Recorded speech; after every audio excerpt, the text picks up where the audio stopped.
In the year 2000, my life changed rather abruptly. I was staying in the Amazon in Ecuador, and we'd walked up to this promontory where you could see the slope of the rainforest far below. Creepers hung from the trees, and there was one particular vine that the children of that village used to swing on, to swing out across this daunting drop and swing back to safety. And as I swung out over that drop, I realized that I had not thought this through. My hand started to slip down the creeper, and I had this crushing realization that I was going to let go. I could not hold on.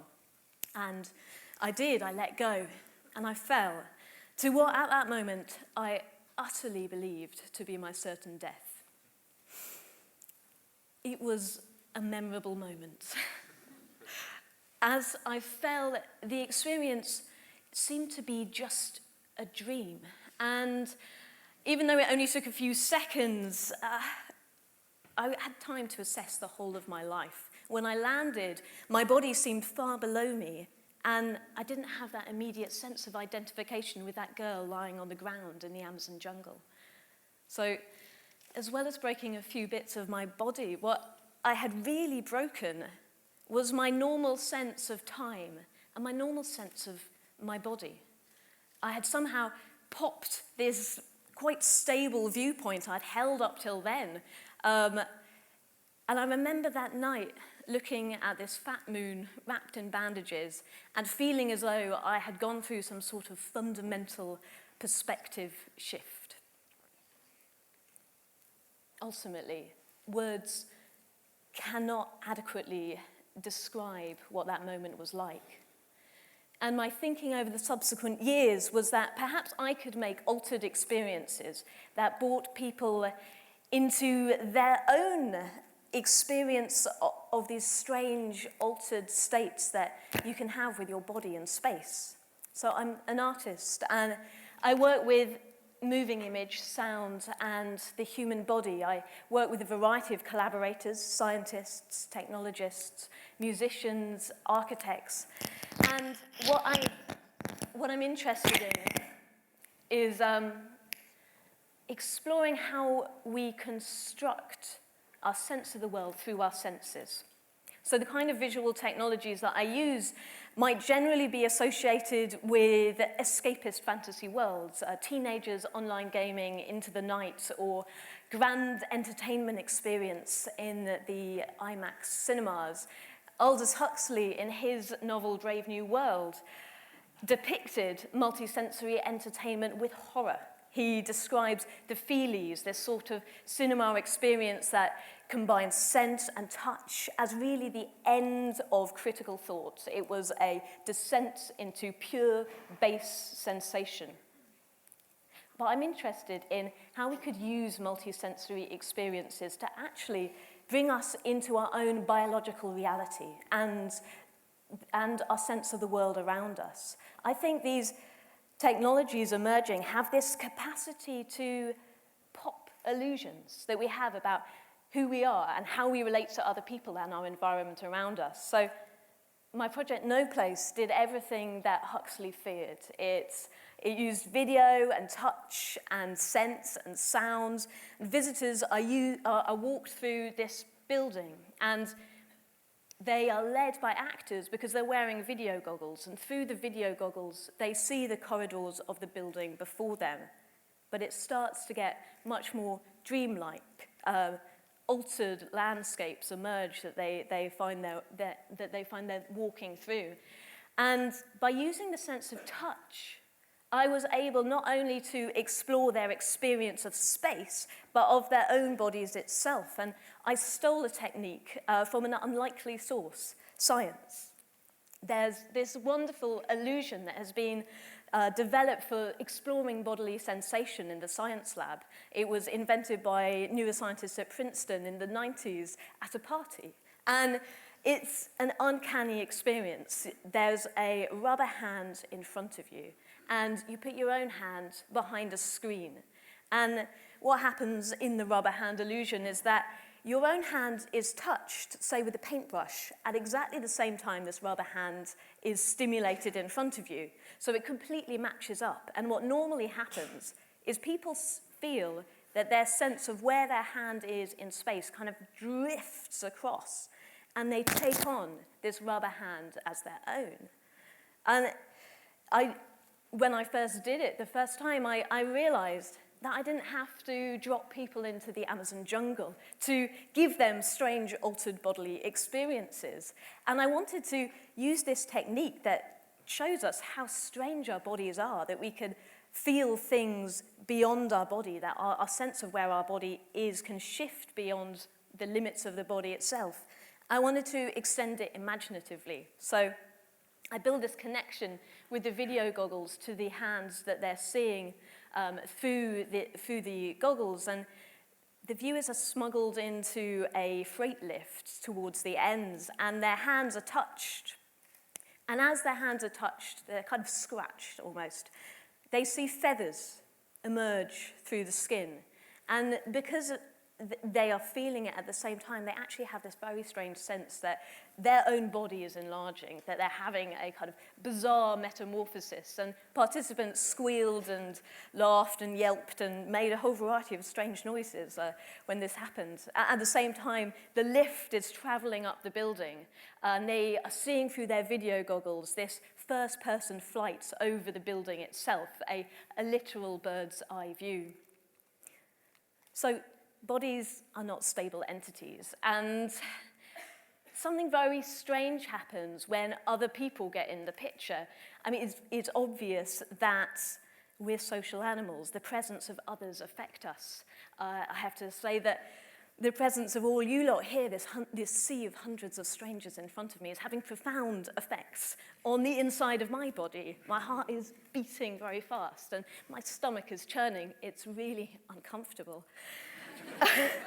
But what you're doing for me is you're bringing me into a heightened sense of interoceptive awareness, as scientists would say.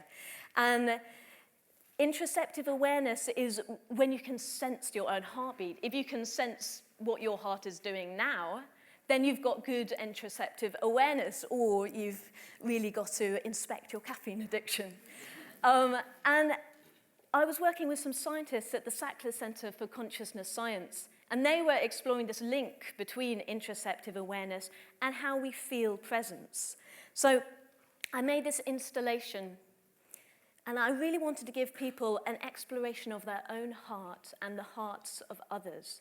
So they're wearing these pulse sensor gloves, and the room resonates with sound that's beating to their own heartbeat. They're given objects which they feel, which flash with light to their pulsing heart.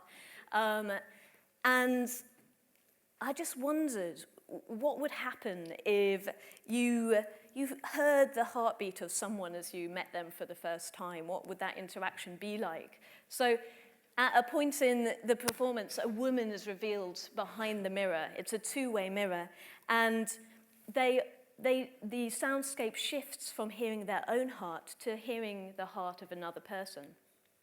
And as they communicate across this plane of the mirror, without words, they sort of form this dance. They pass actions and gestures and expressions, and really your sense of who's leading this dance totally disappears. Whose face is who.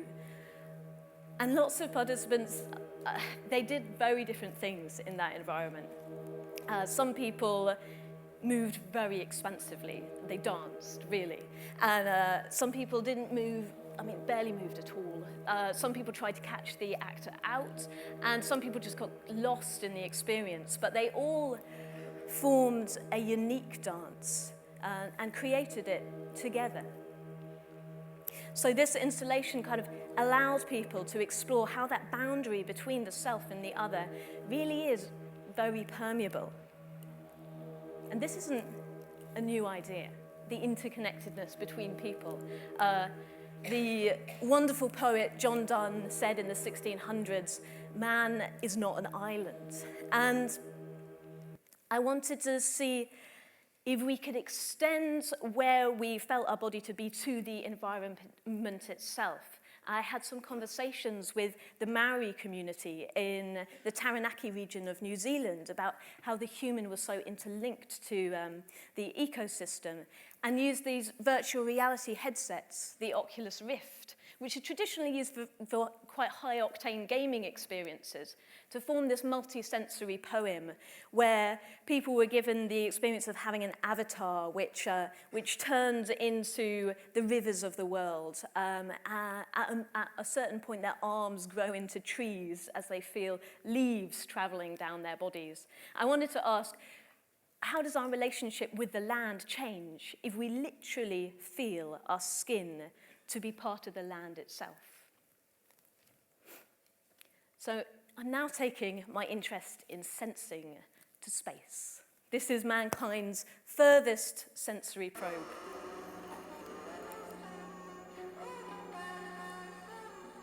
It's the Voyager 1, a space probe set off in 1977, and NASA has announced that last month it's actually made it through the bubble-like boundary of charged particles that surround our solar system and gone out into interstellar space. It's the first man-made object that has ever been in that zone between the stars, and it's still sending back data.